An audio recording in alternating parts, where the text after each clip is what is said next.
You're watching It's Life Live with your hosts, Juan Lee and Oliver Marcel. Come join us for enriching, enlightening, encouraging, and thought-provoking conversation. Let's go. Hey. Hello, hey. What's Hey, happening? right. It's life. It's life, Oliver. It's life live. We're It's back. We're back. Welcome everybody. I guess we should start off by saying this is the last episode for this year. And Yeah, and man. and before we get into it too far, um it's been an interesting year. It's been an interesting year. It's been a year full of learning. Mhm. And I want to thank all of the people that have been out and about and around with us this year. And we have been doing this every week for the past year, over a year now. Mhm. Every Wednesday night we've been here. We've had a couple occasions where we've had to put in some um, we've run we've run some other recordings. But what we've decided to going forward is that we will be recording our It's Life, and it will no longer be live. It will be It's Life as it originally was when we started it about 2.5, 3 years ago. It's crazy But that it's been that long. yeah, but I think I want everybody to understand that the community is still here. The community is going to be here. It's we're streaming, and we will continue to stream it on Facebook, LinkedIn, Instagram, and YouTube. But our location will be on YouTube. That's where our community is. It's on YouTube. So we want you to, if you have not yet, and you can continue to be a part of us by subscribing to our YouTube channel, because we will still be here once a week, but it won't be live. We're going to do some rebranding Mhm. for the new year. But we want to just say thank you for everybody who's been here with us live. But by all means, those that we will be streaming it live, so you can still participate and put in comments and things like that as you see it. And we will give us an opportunity to probably respond back to you in a little bit more timely manner.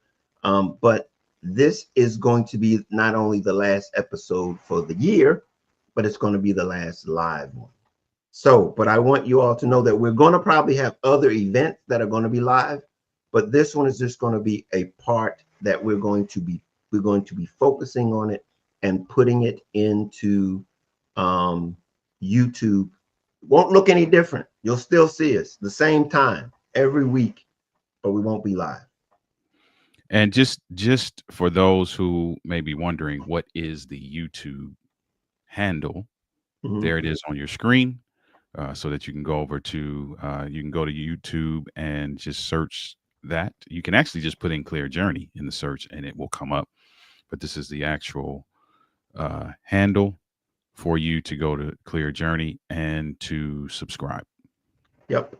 And also hit the bell for notification, because that's going to be really important to know when we drop new episodes. And like I said, they're going to continue to be every week. And again, Clear Journey is going to be doing some new branding. So we're going to be launching some new different programming. So a lot of things will be at Clear Journey's YouTube channel, so that you might be able, and you'll be having access to all of it through that, being a member or being a subscriber to our channel. But with that being said, let's tell you who Clear Journey are, who I am, who Oliver is, and what we're all about. I'm the founder, I'm an author, and a mindset coach, and the founder of Clear Journey, a nonprofit that supports individuals that are looking for answers to life's challenges. We think that the route to solution-based problem solving is the love mindset. And with the love mindset, we can navigate all of the areas of life. And we focus on finances. We talk about relationships. We talk about health and wellness. But there is no area in your life that, with the right mindset, the love mindset, that you can't navigate it and be successful at your full potential in every area of your life. And so that's what we promote. That's what we help you navigate. We want you to succeed in everything that you do. So we just want to be here to help you and support you on your journey. That's why we call it Clear Journey. Our idea is to help you navigate your journey clear. Um, that being said, we want, if you go over to our YouTube, go over to our website, you can see that we have a book that we are it's an ebook that you can get by just subscribing, putting information, and it's something that we think that is very important across the board in every area of your life. It's Budgeting Made Easy, a guide to taking charge of your money. That is critical to be able to navigate this thing called life. We've got to be able to know how to navigate it. That's just a little bit of one of the things that we think is a pillar in this journey called life. Also, I am the author of a book called Love Made Simple, where it is the foundation of Clear Journey. If you would like to support us, you can get it on ebook. You can get it as a copy of it on Amazon, or you can get an Audible. You can pick it up on Audible. It is there for you. And we would really appreciate it if you would pick up a copy to support us in helping anyone and everyone on their journey through life with a clear journey. Okay, Oliver is my co-host, and we've been doing this for over a year and a half. And so, what are your thoughts as it relates to the page turning? Well, first of all, it's interesting, man, how quickly time goes by. Because number one, it's about to be the end of the year. First of all. Number two, we've been doing the live version of this for a year. Actually, yeah, a year. Over a year, Little actually. more than Over, a yeah. year, right? Hmm. Before the live version, we had the other episodes that we did, and that was what, a year and a half, right? Hmm. No, So actually, that was a year and a half of episodes. Now, let's be clear. We've got canned episodes. We got about 2 years of canned episodes that's right. already that we have not released yet. That True. we will possibly people will get a chance to see Yeah. in the near future. We're doing a lot of new branding, and you'll probably get a chance to see that. But there is at least 2 more years that we have not. We did not post. We did not release yet. Yeah. So this two things come out of that for me. One, we've been doing this for longer than I actually realized. Number one. Number two, there is a wealth of information at your fingertips. So those of you who are watching now or watching the replay, you have, just like you would binge watch a show on Netflix or Hulu or Amazon Prime, you I would suggest, if you're even close to wanting to navigate life with some level of intention, if you are even close to wanting to show up in a way that is conducive to your success and will be impactful to the folk that are around you, you should probably do a deep dive on this channel. There's a lot, incredible guests, and Hmm. there's another one tonight. Yep. Incredible conversations, enriching, just like the intro says, enriching, enlightening, encouraging, thought provoking. Yeah, just dive in, dive in. Well, I tell you, you can't get a better promotion than that from what people would call the voice. So we're gonna let everyone know that we're going to be making some changes, but the community is still here and the same. And tonight we're going to be talking about, and with a gentleman, and I guess let's talk about the attitude that we're going to be operating out of today. attitude, our guest is a expert and a professional in relationship building, in basically career development and transformation. And the attitude that we talk about here in Clear Journey is that having a love mindset and the attitudes that go along with that is the one that's synonymous with both of the areas that he's talking about. And to talk about, I believe, is sacrifice. Sacrifice is significant and very important when we're talking about self-improvement, talking about self-development, relationships, and all of those things that are at the core of making the transformations that we need. And so as he begins to share with us tonight, let's be mindful and be in the mindset of sacrifice. Hear it from the area where the results comes through the actions of sacrifice. I think he might agree with me. And when we bring him on, I hope he does anyway. But that's where we're going to go from tonight. And let me just tell you a little bit about our guest. He's the leader of the Crucible Project. He's the author of Unstuck. He's also the co-author of The Secrets to Lifetime Love and Life Together Forever Couples Retreat.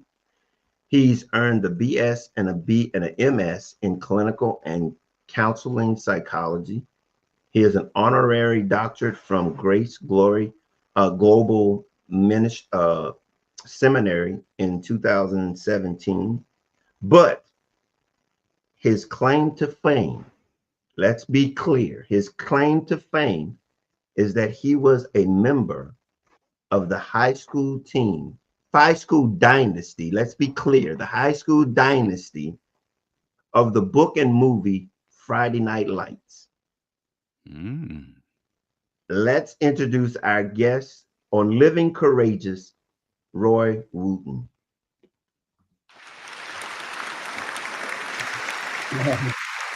Thank you. Hello, Welcome. Roy. How you doing?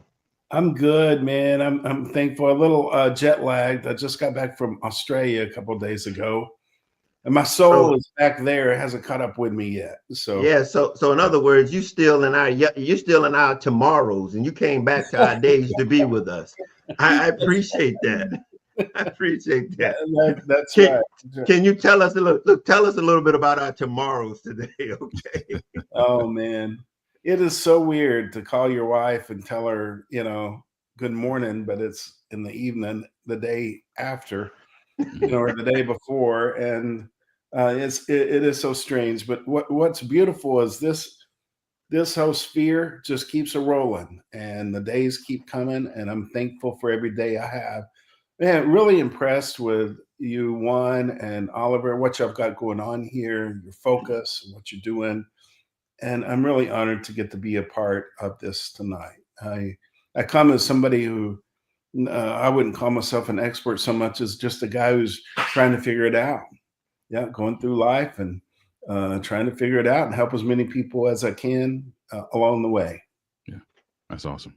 Well, I think as what we call experts is those that have blazed the course for others to follow. There you go. Yeah. So if you've done something extraordinary and you've allowed someone given them a little bit of a clearer version, a clearer path, Yeah. that's an expert. That's Oh, somebody that's a that's good. professional. Yeah. Okay. So we're gonna dig right down into it. And I guess we're gonna start with what you're known for. We're gonna start there, get that out the way. Because Okay. I think that's probably a good part of the foundation as to where you started from. So tell us about what it meant to be a part of this dynasty. Now I'm an athlete, Oliver's an athlete.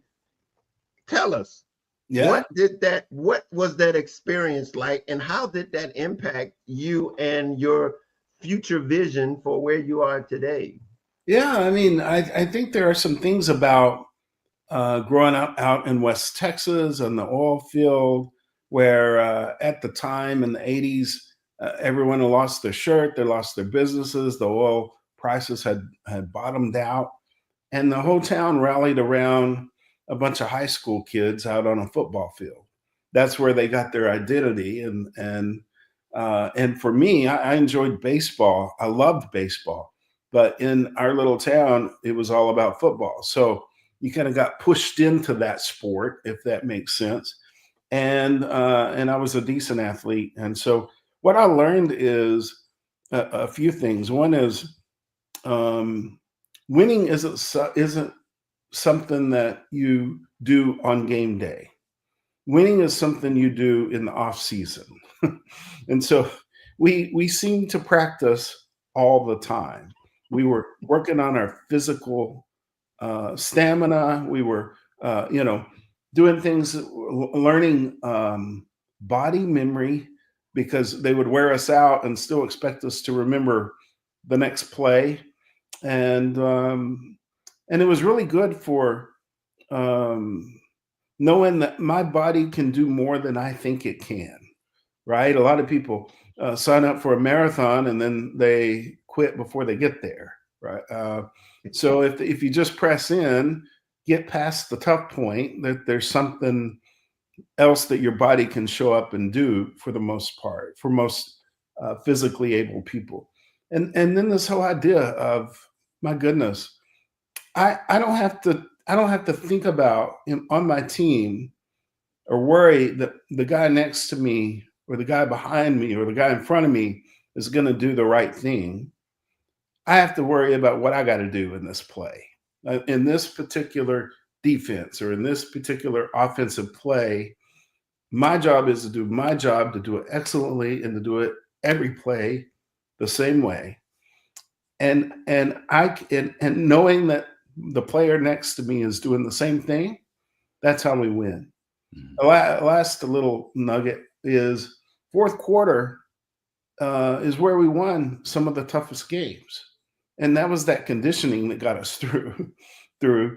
We weren't on paper the best team. When you match us up physical, weight and height and all of that, we weren't the greatest team. We beat better athletes than us because we didn't quit playing until the end of every play and the end of every quarter and the end of the game. And so we always believed we would win somehow. We lost the game my senior year. But we always believed to the very last minute that somehow, some way we were going to win. And our coaches did a good job of putting that mindset in us. It was neat to be a part of that dynasty. My memory is 136 wins in that 10 years, 11 losses and 5 ties. I mean, that's an incredible record for a high school football team. And it caught notice of a writer who wanted to do something about this. And he came and hung out with us and the teams that were behind me and whenever I played, and wrote the book Friday Night Lights that became the movie Friday Night Lights. So movie got it okay, accurate. The book got it pretty darn accurate, and it's been neat to, keep up with players as best I could over the years that are connected to that because of that book. It's helped us stay together more. So, yeah. So it was neat to be a part of. Great coaches, good men of character, and they weren't focused just on winning. They were focused on developing young men. So, it was I tell you that there's so many things that you said resonated with me being from the military, because I can relate. You're in my home state, or where my military career started, San Antonio. Oh, yeah. So the Air Force is where I started and that's where what you just said resonated with me. So I can agree with everything that you said on the fourth quarter, the discipline, the mindset, right, that it really requires to be able to make it through to the end, and knowing that the only way that you lose is that you quit. Yeah. That's right, and there wasn't quit in any of us. You didn't.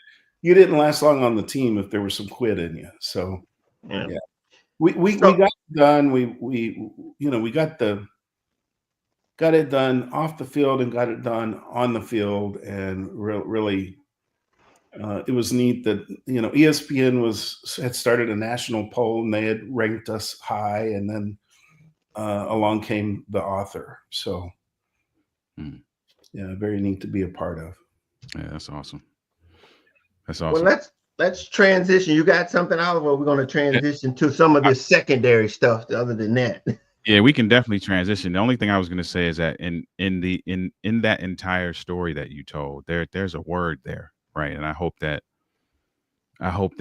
people who are watching now or watching the replay really picked up on that in terms of how a team operates, uh, what a great coach does, uh, what resiliency looks like, what commitment looks like, what intentionality looks like. I mean, I hope that those of you who are watching now or watching the replay heard all of that, because although Roy was telling a story, he was actually giving a word. Ah, And I hope that you I hope that you got what Roy was putting down there, because I got it, and thank you for sharing that. That's awesome to be a part of something so legendary. you yeah. bet, you bet. I look. I just want to again just echo sacrifice. That's right. I just Hmm. want to echo sacrifice. Yeah.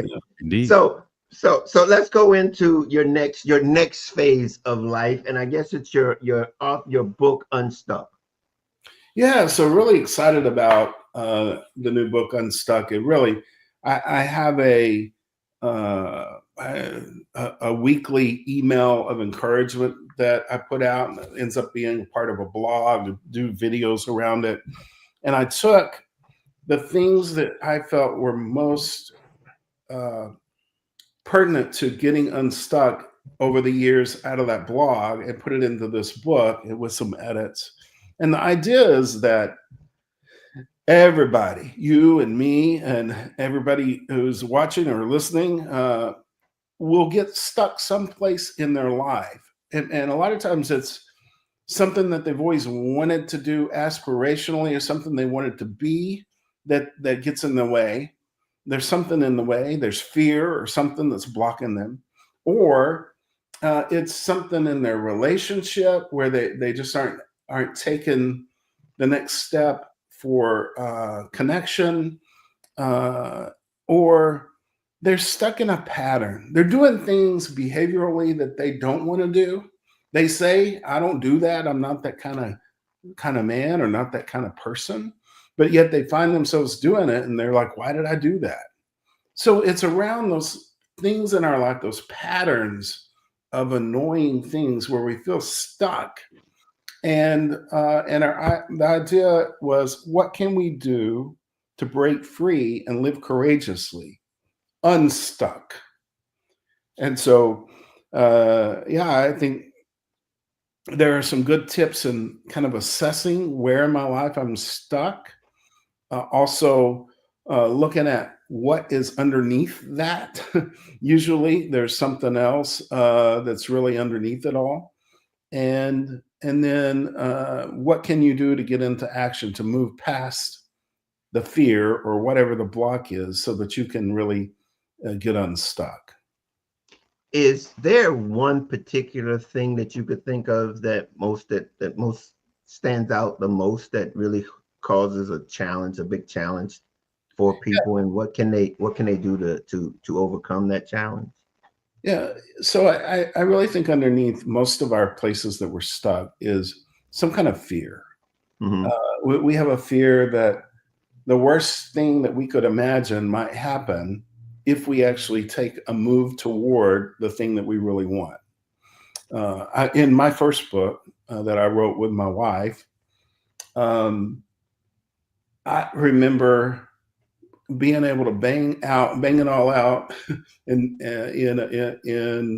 a Word document, and getting it to the typesetter and having some people read it and do some editing and give me feedback. And then it was time to push go.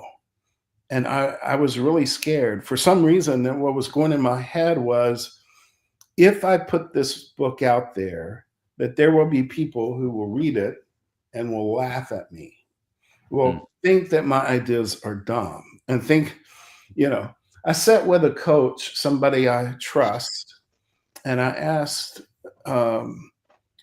if they'd help me with it. And one of the things that he said was, okay, so what did you write in the book that you're not doing already in your, so we were doing dozens of retreats for couples annually.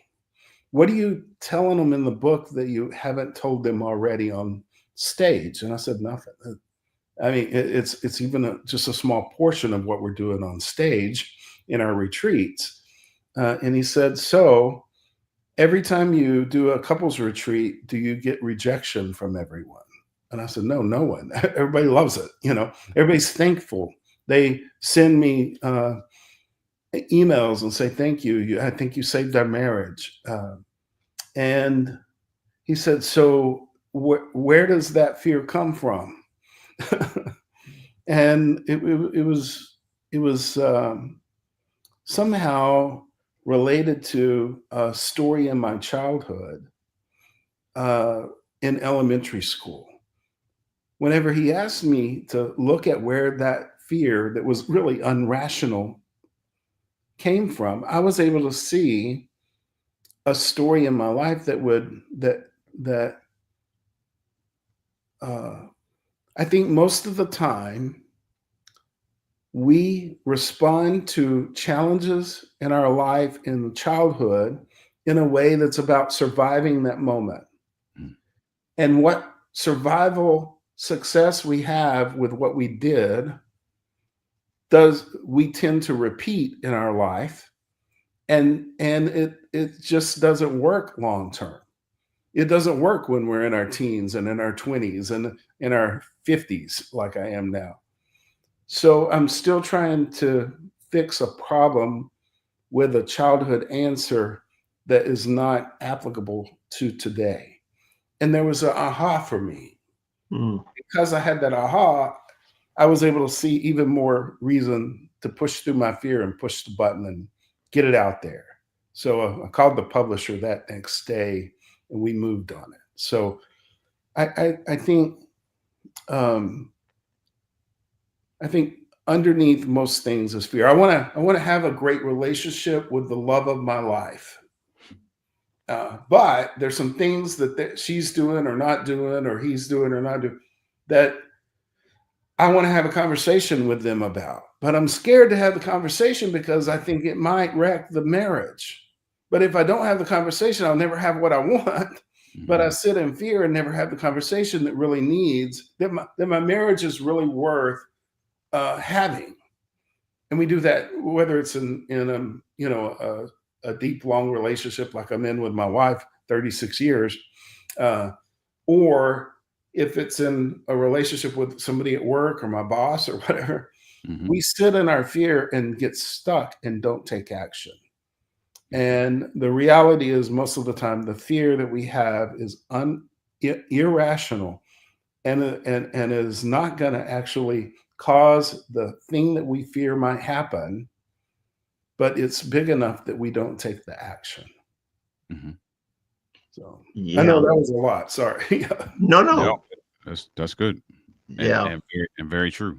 That's exactly what happens, and that becomes the barrier to our transformation or the joy that we seek, or just the satisfaction that's just right around the corner. That becomes the barrier. And sometimes we blame out there that it's something out there. It's the reason that I'm stuck is my wife or my boss or the publisher or whatever. But the reality is we're the only ones that have put that in our way, and we're the only ones who can remove it. Yeah. That being said, going into the Crucible Project, you emphasize honesty and grace. Yeah. How significant is that, and how do people practice that principle? And I know you said fear and with how personal relationships and fear. The fear is the undergird of there. How do those two characters, the honesty and grace, how does that work Yeah. in that process?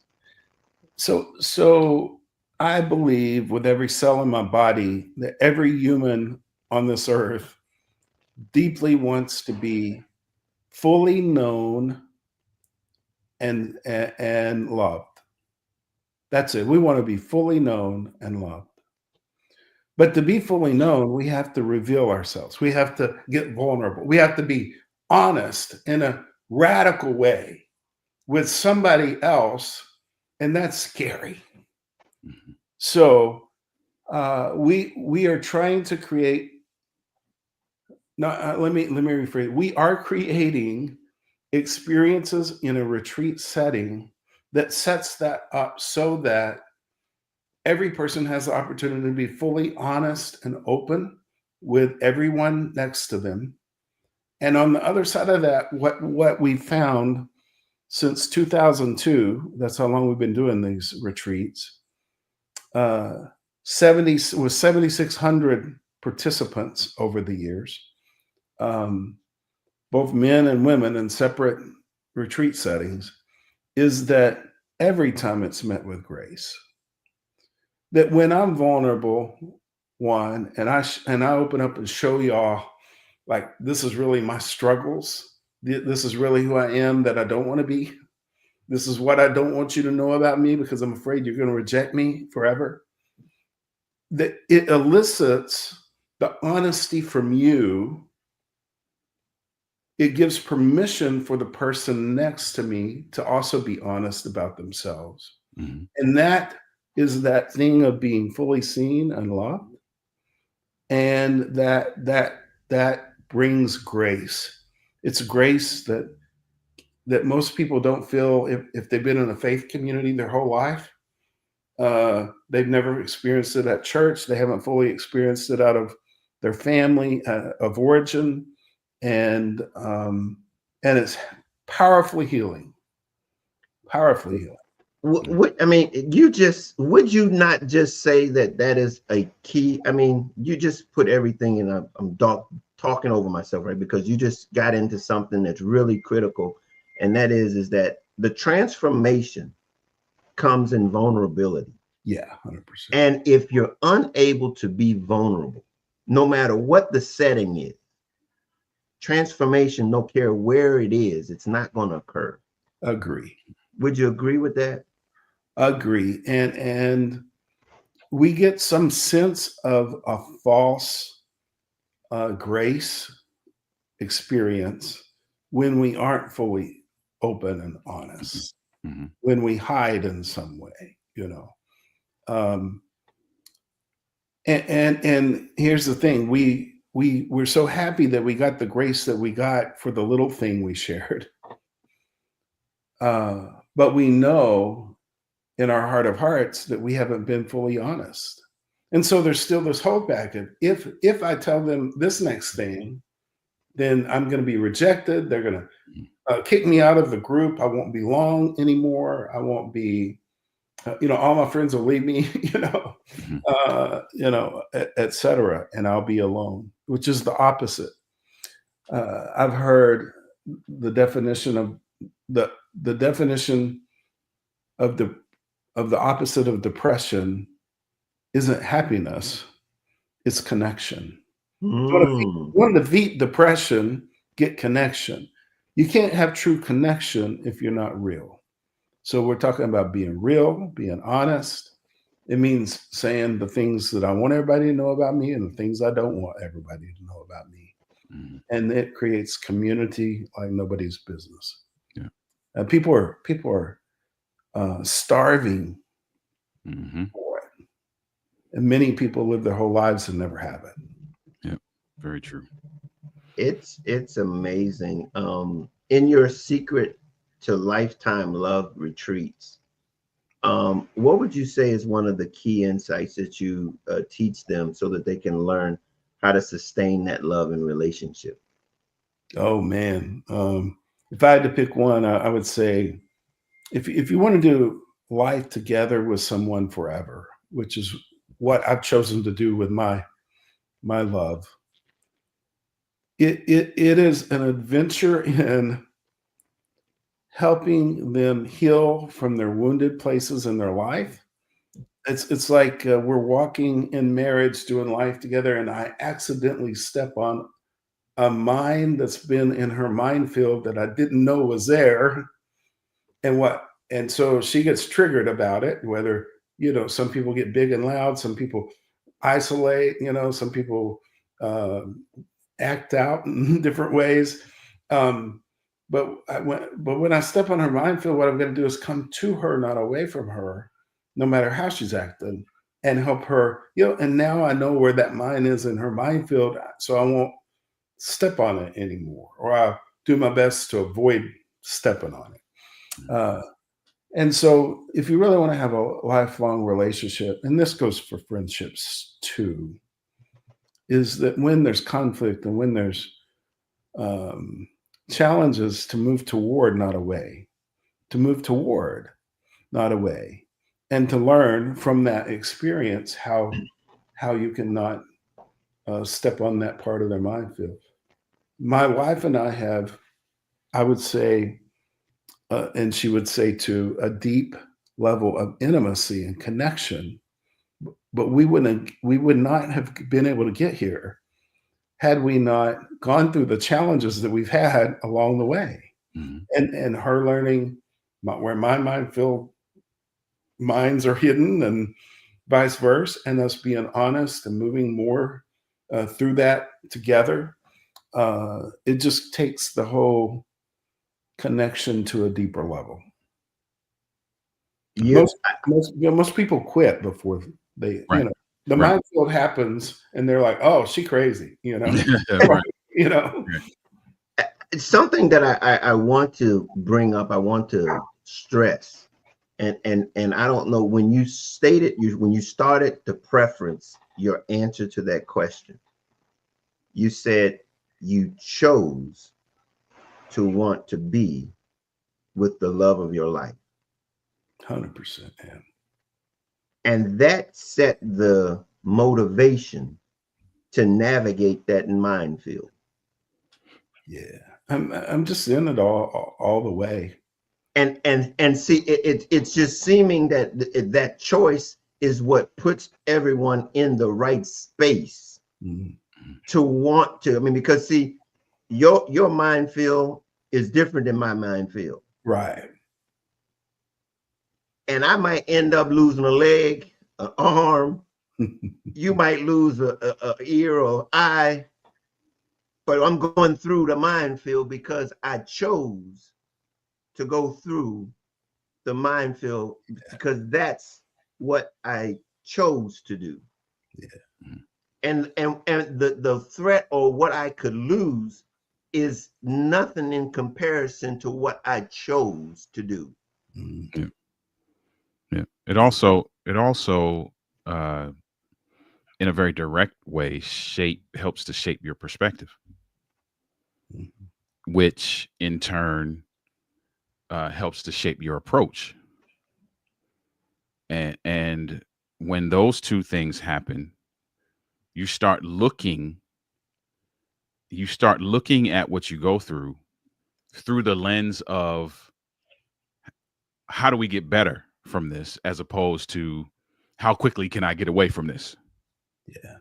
Which is a very different attitude that produces vastly different results. So making that choice is paramount. It's so powerful to be, and intentionally creating the relationship that I want. I know that sounds weird, but I am not. I have been at times a victim of my marriage, where I felt like I was a victim, and oh, she's this and that, whatever, and vice versa. I think she has too.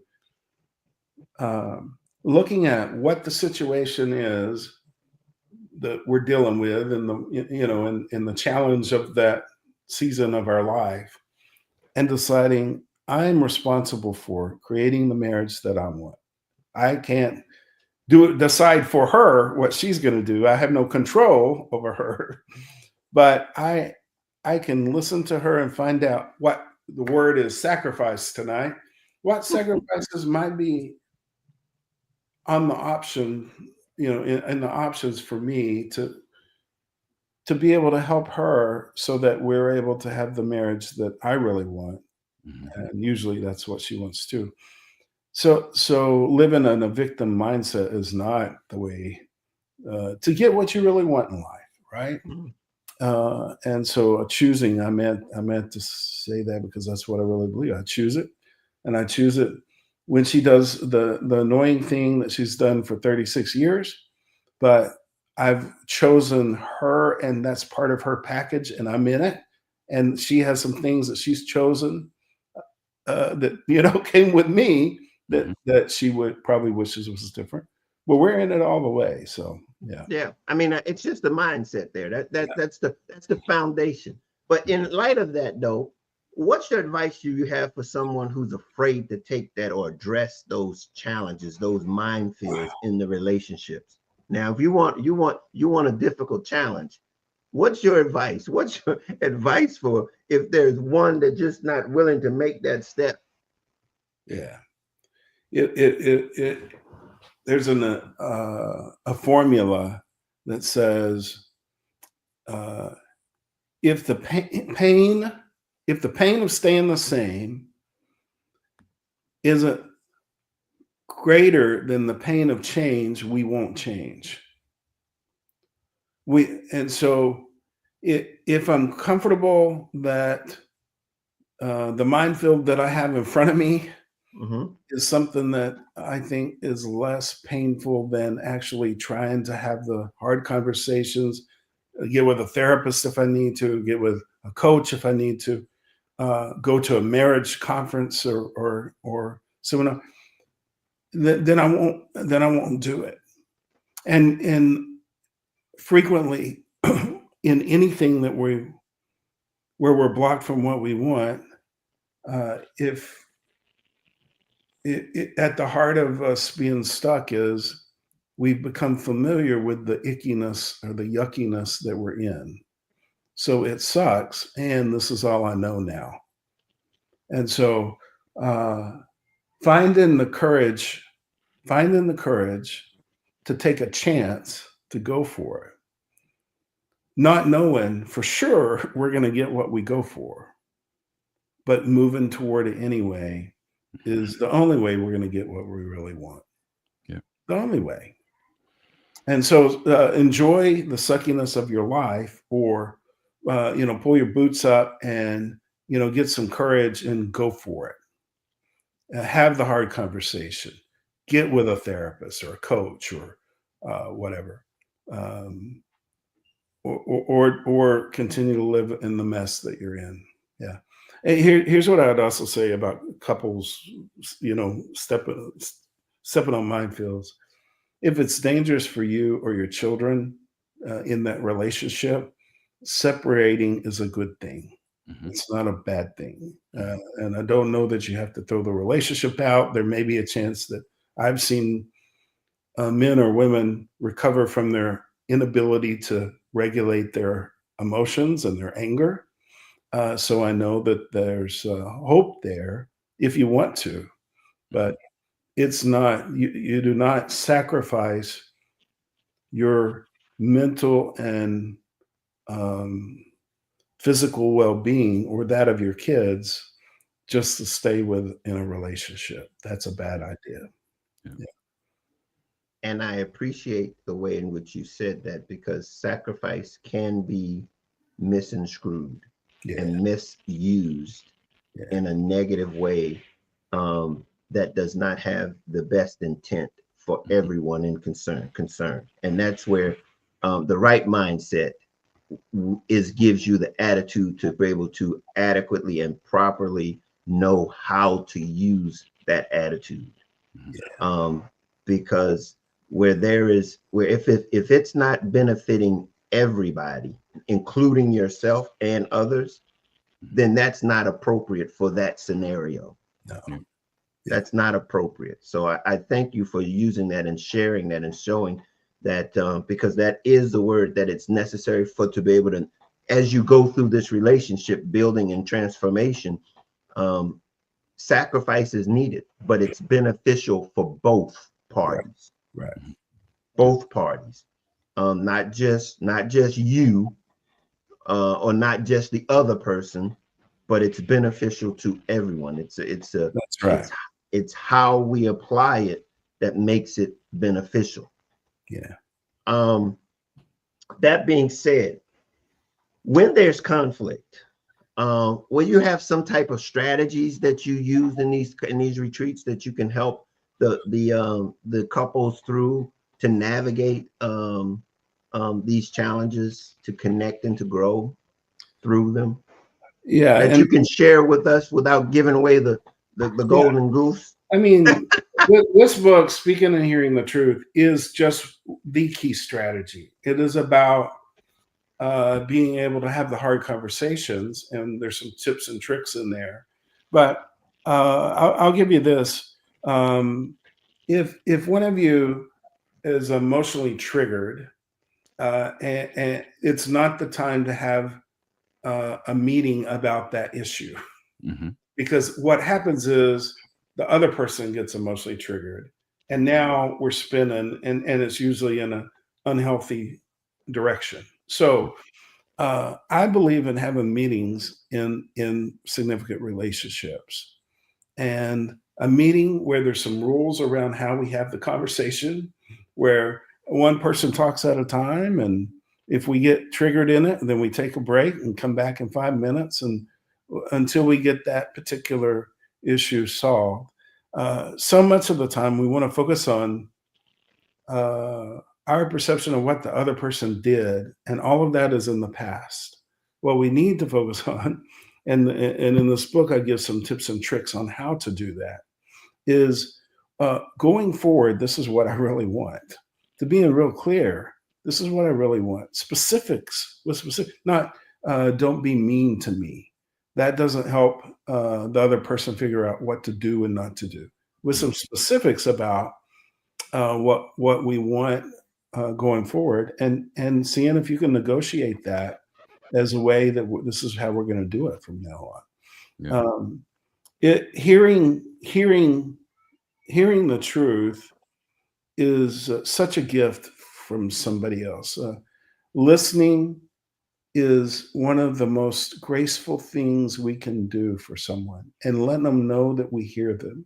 And in our most important relationships, it it is usually very healing in and of itself. Whether we get it solved, the fact that I was able to hear the impact that I had on that other person with what I said or did or didn't do, or that was expected or whatever, to be able to hear the impact to that person, and let them know that I hear it without being defensive and without being, giving excuses, is such a gift to the other person.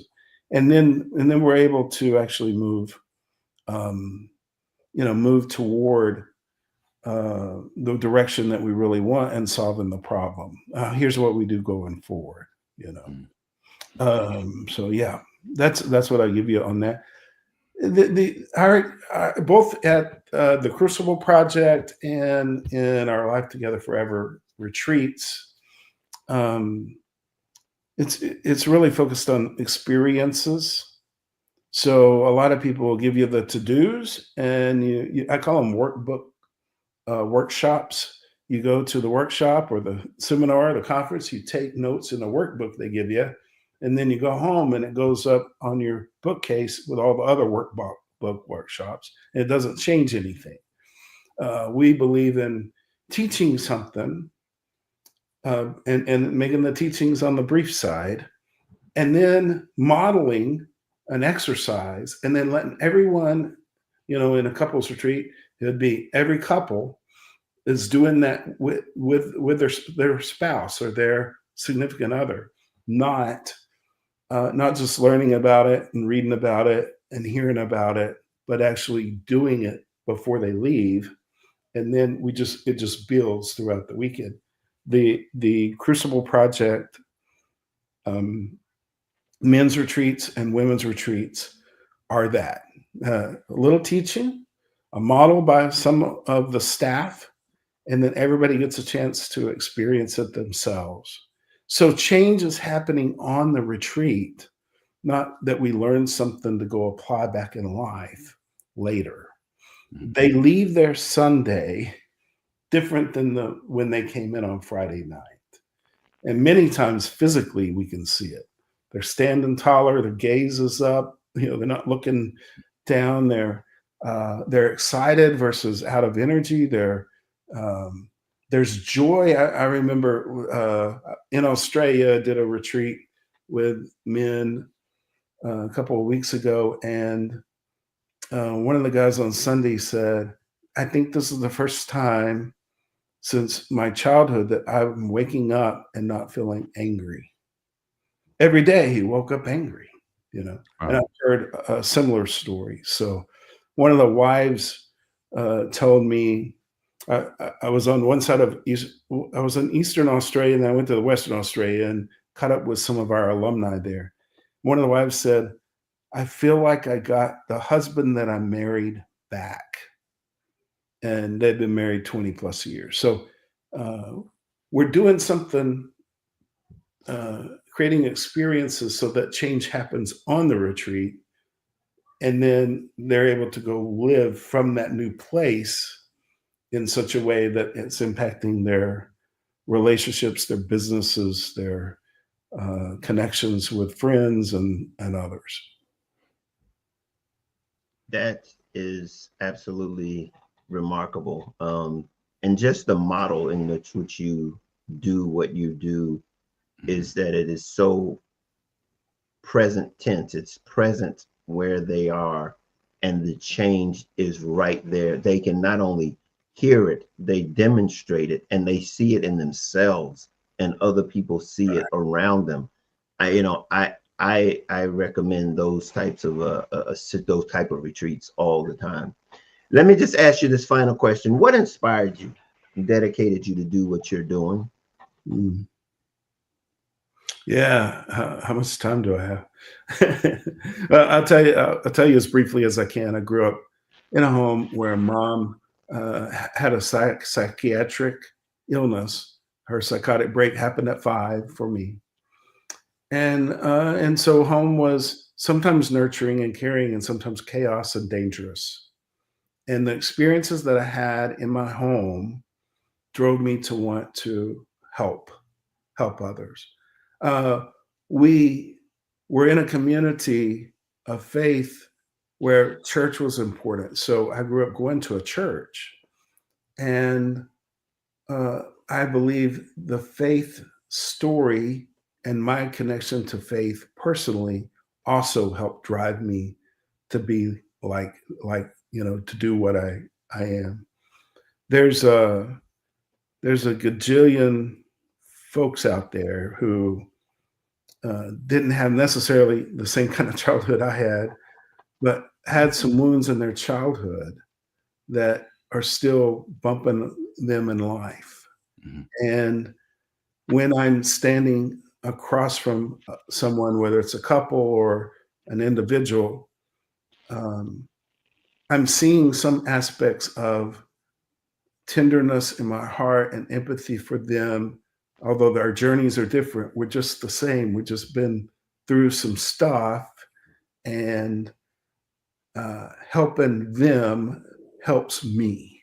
I don't know if that makes sense to you. Mhm. As I'm able to be there and support them and help them along the way, there's something about there's something healing for the little boy inside of me Mhm. uh, back in West Texas in a trailer home park with my mom and dad and my little brother. There's something helpful there. Yep. That is, I think, the authenticity that we all need in being able to connect with one another in this thing called life. Yeah. Um, and I think, as you said, it might not be their story, but we all have a story. And for us to be able to recognize that story and then it has value to be able to share that story. And that's when we're able to know ourselves, be self-aware, and being able to now share it with others, and it be a benefit to them to be able to know that if I can make it, you can make it, and we all can make it together. That's right. So Yeah. I thank you, Roy, for spending this time with us. Oliver, is there something else you'd like to share with it? Because before we go, we're going to give everybody information as far as to where they can reach you. Let's put that up right now. The Crucible Project is what it is that you want to put up for anyone who's interested finding out more about the Crucible Project. And I guess if they get in touch with you there, they can reach you there to get involved with any of your programs. Absolutely, yeah. And they can find on Audible and Amazon these books and others that are available. All right, I appreciate it. Anything else that you like, Oliver? No, I'm grateful. So listen, I sat here and listened, and those of you who know me know why I sat here and listened. This is absolutely my favorite place to be, is the relationship building space. And so just enjoy the wisdom that you shared. There's some things that you said tonight that we talked about last week, as well as it relates to relationships and building and maintaining healthy relationships and the choice that's involved. And and you telling your story, and the fact that you're impactful in the lives of so many individuals is inspiring. So thank you for that. Yeah. Well, thanks for letting me come on. I want to say thank you for the sacrifice that you two make to keep this going, and you're making a difference. I just want to encourage you to keep it up. Well, I thank you for that. I thank you. It's as much an honor for us to do it as it is for those that are hopefully are coming to hear. Because as Oliver and I said before, we learn as we share, and so it's as this thing goes, iron sharpeneth iron. We're here hearing what we're saying just as well as anyone else hearing what we're saying. And so when we have guests, and that's why I said we have guests that can help us navigate this thing called life. Nobody's going to be able to do it. We can't do it alone. No. So yeah, we really appreciate it. And I thank you for being with us tonight. Hopefully we can be in touch, stay in touch. You bet. And we can do some other things together in the future. Don't go anywhere. We're going to close out the show. Just go put you back in the green room, and we'll be back to speak in just to wrap it up in a short minute. Thanks a lot. Awesome. Yeah. Make sure that you are checking out the crucibleproject.org so that you can get in contact with Roy and all of the phenomenal things that he is doing, he and his team are doing in the way of transformation. Good stuff. It is remarkable as it relates to how he has navigated the space in a way where he said the knowledge that's necessary to be able to transform starts with vulnerability. Yep. 100%. And with vulnerability. And I had to, there were several instances where I either smiled outwardly or smiled inside, just in hearing things that he said, just talking about honesty and grace being those two components. Anybody who's ever been around myself and my wife hear us say honesty and forgiveness are paramount. Like that's the entry point if we're trying to go anywhere, right? So I love that, honesty and grace, being the gateway, if you will, to all that is there for you as it relates to a healthy relationship. So many things that were said tonight, man, that I just resonate with. Obviously, for those of you who know me.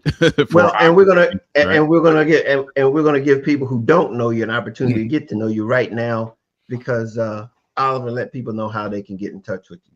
Indeed. So those of you who watched tonight, you saw me just kind of listen intently. I said a few things here and there, but here's the reason why. Because the relationship space is a space that my wife and I are extremely passionate about.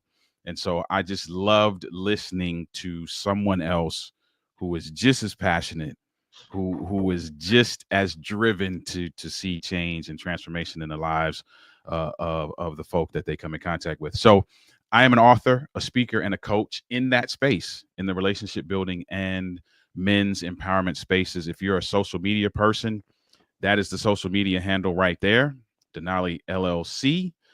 You can reach me everywhere on social media. If you are an email person, you can email me at the email that's on the screen. Very passionate about seeing relationships thrive, helping you build and maintain the relationship of your dreams, and seeing men win in every area of their lives. Author of the book, Overcoming the Man Laws, for the man who wants to be his best despite what he was taught.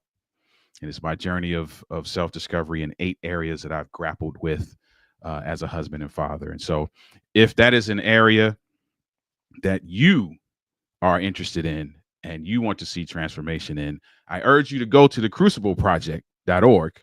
And I also urge you to come have a conversation with myself as well. So yeah, you can't go wrong on either of those steps. By all means, check both of them out if you're in need of any type of guidance or directions in those areas. And myself, I'm the founder of Clear Journey. If you want to learn more about myself and Clear Journey, go over to the website clearjourney.org. And we have different things over there that can help you navigate in various areas of life, some tips that you can learn so that you can have the right mindset to navigate this thing called life. If you want to reach me personally, you can just info@clearjourney.org is my email address, and you'll get directly to me. Just let me know that you heard me on the podcast, and I will get back to you. This is kind of a bittersweet conclusion tonight. It is the last show for this year 2000. I'm going to date it 2023. But here's the thing. We're going to be back in 24 in 24. Yeah. But we'll be back in 25. We're going to be it's going to be a different brand. We're going to do some branding changes, but at 7:00, I believe it's going to be September the 7th is the first Wednesday in January.